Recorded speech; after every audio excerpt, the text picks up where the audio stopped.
पिछड़े वर्ग के लोग अब दोस्त और दुश्मन की पहचान कर चुके हैं और रोड पर निकल चुके हैं। मोदी साहब ओबीसी का दावा करते हैं कि ओबीसी हैं। सुप्रीम कोर्ट में हलफनामा उन्होंने दिया कि हम कास्ट सेंसस नहीं करा सकते हैं। इस देश की 140 किलो जनता में हर दूसरा व्यक्ति पिछड़े वर्ग से आता है। उसका आरक्षण 40% बढ़ाया जाए, 27 से बढ़ाकर। ओबीसी की जनगणना की जो मांग उठ रही है पूरे देश में, तो ओबीसी की जनगणना क्यों नहीं हो रही? क्या ओबीसी इस देश का मूल निवासी नहीं? क्या ओबीसी वोट देकर इस देश की सरकार नहीं बनाता? जो हर दूसरा व्यक्ति ओबीसी है पूरे देश में, क्या उनको सिर्फ राम मंदिर के आंदोलन के लिए धर्म के प्रति लगा? आप सभी का स्वागत है। बहुत दिनों बाद हम लोग मिल रहे हैं और एक खास प्रायोजन के साथ इस प्रेस वार्ता का आयोजन किया गया है WT के बैनर तले। अभी एक कैंपेन चल रहा है और राहुल गांधी भारत जोड़ो न्याय यात्रा पर हैं और कल से एक कैंपेन शुरू हुआ है, गिनती करो। उस कैंपेन का हम लोग समर्थन करते हैं। उसके समर्थन में है कि गिनती हमारी करो। जाति जनगणना का सवाल सबसे महत्वपूर्ण सवाल है और मैं थोड़ा सा इतिहास भी बताना चाहूँगा कि ये कैसे महत्वपूर्ण बना। सबसे पहले कास्ट को लेकर 1911 में कास्ट को इंक्लूड किया गया था और 1932 तक 5 करोड़ अस्पृश्यों के संदर्भ में डॉक्टर अंबेडकर ने कहा है कि हर कमीशन ने 5 करोड़ अस्पृश्यों की आबादी आंकी थी।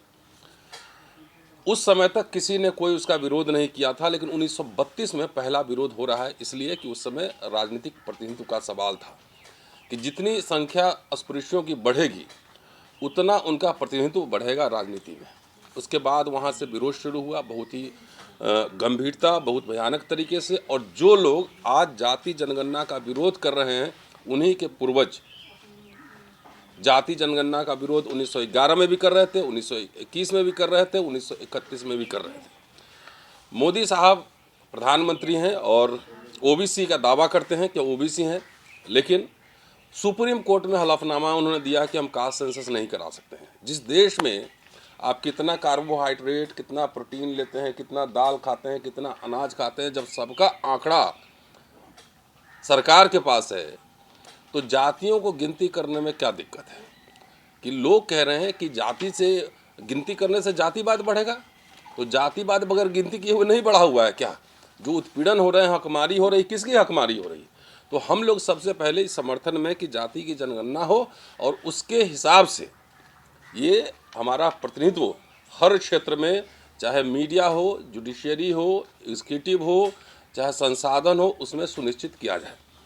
अभी मोदी साहब जम्मू कश्मीर में थे और उन्होंने कहा कि 370 हटने के बाद अब जम्मू कश्मीर सांसें ले रहा है। और जिस समय 370 हटाया गया था, उस समय ये कहा गया था कि यहाँ पे अब दलितों का सुनिश्चित होगा, उनके अधिकार सुनिश्चित होगा। मैं आपको दावे के साथ कह रहा हूँ कि 1928 में जम्मू हाई कोर्ट बना, वहाँ पर आज तक एक भी शेड्यूल कास्ट, एक भी शेड्यूल ट्राइब, एक भी ओबीसी जम्मू कश्मीर जो हाई कोर्ट है वहाँ पे नहीं है।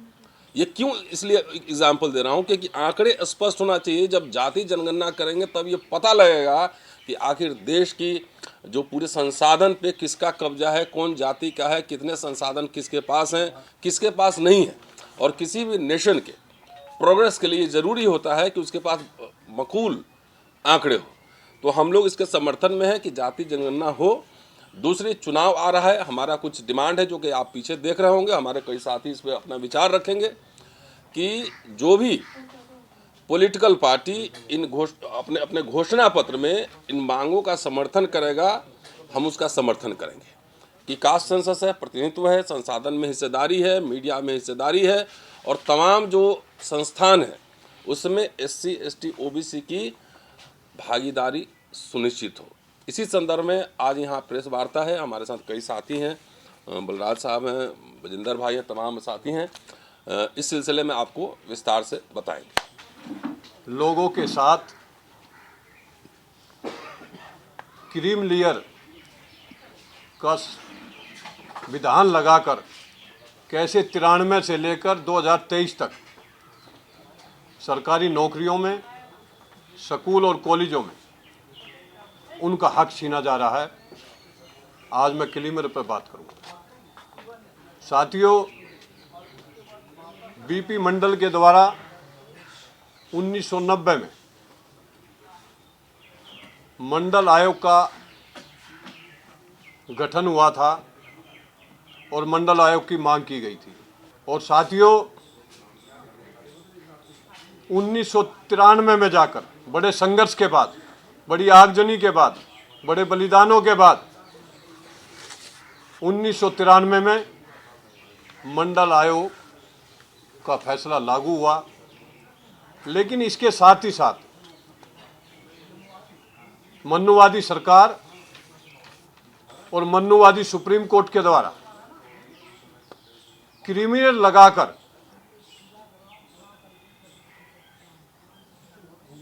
नौकरियों में, स्कूल और कॉलेजों में उनका हक छीनने का काम किया।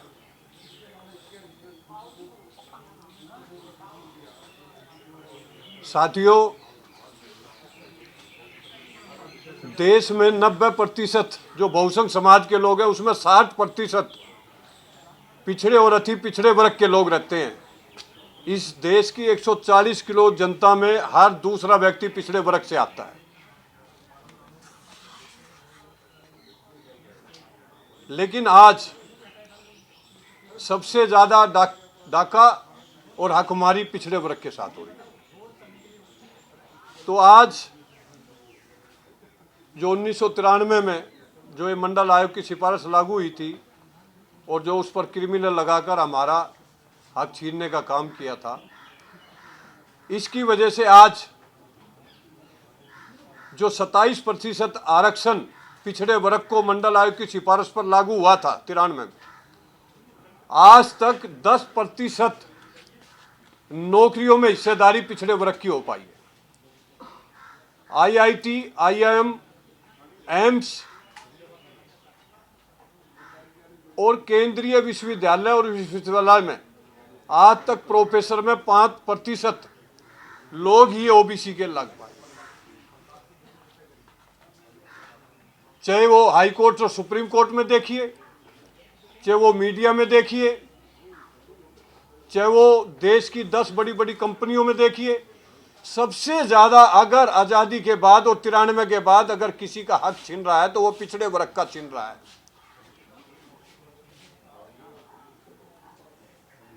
तो मेरा आज प्रेस वार्ता के माध्यम से वर्तमान में जो मनुवादी सरकार बैठी हुई और मनुवादी जो सुप्रीम कोर्ट बैठा हुआ, उनसे मांग है कि क्रीमिलियर के प्रावधान को खत्म किया जाए या इसको 15 लाख की, जो 8 लाख की लिमिट है, इसको 15 लाख लिमिट किया जाए।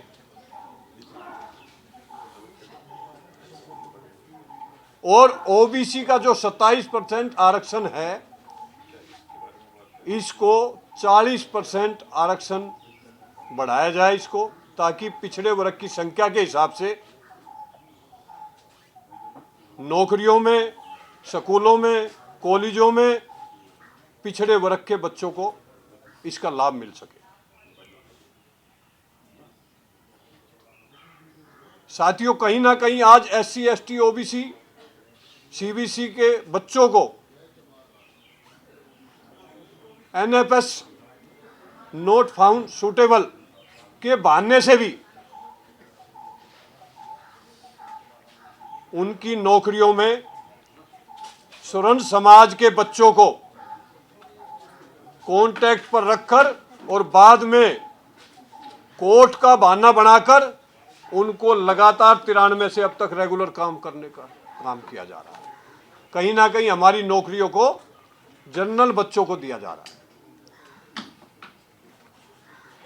तो मेरा आज इस प्रेस वार्ता के माध्यम से इतना ही कहना है कि पिछड़े वर्ग की जो 60% हिस्सेदारी है, उसका आरक्षण 40% बढ़ाया जाए, 27 से बढ़ाकर। और जो क्रीमिलियर अगर नहीं हटाया जाता है तो क्रीमिलियर की 8 लाख से 15 लाख की क्रीमिलियर की सीमा की जाए, वरना पिछड़े वर्ग के लोग अब दोस्त और दुश्मन की पहचान कर चुके हैं और रोड पर निकल चुके हैं। और जो आज वर्तमान में पिछले 10 साल से एक ही बात पूरे देश में चल रही है, सबका साथ, सबका विकास, सबका विश्वास। लेकिन हमें तो ऐसा लग रहा है पिछले 14 से लेकर 23 में 10 का विश्वास और 90 का विनाश हो रहा है। क्यों? ये देश का प्रधानमंत्री अपने को ओबीसी कहता है। हमें पता है कि उसने मुख्यमंत्री रहते हुए उसने ओबीसी में अपने को डलवाया, क्योंकि वो श्रम समाज से आते हैं। उन्होंने छल किया ओबीसी के साथ। लेकिन फिर भी ओबीसी का प्रधानमंत्री होने के बाद जातिगत जनगणना के अंदर एससी एसटी के साथ ओबीसी की जनगणना की जो मांग उठ रही है पूरे देश में, तो ओबीसी की जनगणना क्यों नहीं हो रही? क्या ओबीसी इस देश का मूल निवासी नहीं है? क्या ओबीसी वोट देकर इस देश की सरकार नहीं बनाता? जो हर दूसरा व्यक्ति ओबीसी है पूरे देश में, क्या उनको सिर्फ राम मंदिर के आंदोलन के लिए धर्म के प्रति लगा? आज ओबीसी जागरूक हो चुका है। तो मैं इस देश की हिटलरशाही सरकार जो ओबीसी अपने को मानता है प्रधानमंत्री, मैं उनसे कहना चाहता हूं कि आज न्यायपालिका, राजनीति और कार्यपालिका के साथ साथ प्राइवेट सेक्टर में भी ओबीसी को 60% जो उसकी हिस्सेदारी, जो उसकी संख्या है, उसके हिसाब से देश के प्रधानमंत्री को हिस्सेदारी देनी चाहिए। वरना 2024 के लोकसभा चुनाव के अंदर ओबीसी समाज के लोग अब रोड पर एससी एसटी और माइनॉरिटी के साथ निकल चुके हैं और कहीं ना कहीं वोट की ताकत से आपको हराने का काम करेंगे। वरना इस क्रिमिनल ईयर के प्रावधान को खत्म किया जाए या इसकी लिमिट 15 लाख किया जाए, ताकि हमारे बच्चों को सरकारी नौकरियों में, स्कूल और कॉलेजों में उसकी हिस्सेदारी मिल सके। नेशनल दस्तक की आपसे गुजारिश है कि अगर इसको बचाना चाहते हैं तो नेशनल दस्तक को सब्सक्राइब करने के लिए रेड कलर के सब्सक्राइब बटन को दबाएं, फिर बेल आइकन की घंटी दबाएं। नेशनल दस्तक को बचाने के लिए बहुत जरूरी है कि हर खबर को शेयर करें, लाइक करें, कमेंट जरूर करें।